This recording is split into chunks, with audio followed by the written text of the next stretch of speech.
So we're shooting this video to show you a little bit more about slot drains and a damming technique. I've done those a few times in other situations, but we're going to show you how we did it here. So we have a spa that spills over to a slot drain, which finally works its way out to the pool. We ragged it on both sides and we're able to fill it, and we got a pool scope in there. We listened to it, we got dye on it. Check it out and see how we got it done.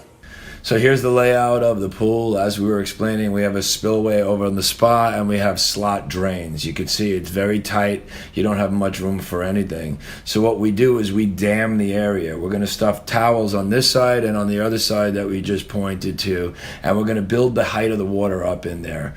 We listen with our pool scope, but then what we're able to do is back ourselves up with dye. Again, this is very hard. We're just squeezing our hand in. The camera that we're shooting with is literally right up against it. You don't have a lot of room to work in these situations. So to repair this, we're going to chip it all out down to good concrete, and then we're going to drill and we're going to steel dowel and tie into the existing, getting ready to re-pour it again. We do so. Once we wipe it down and once that dries out, it's going to have a nice grade to match the rest of the deck.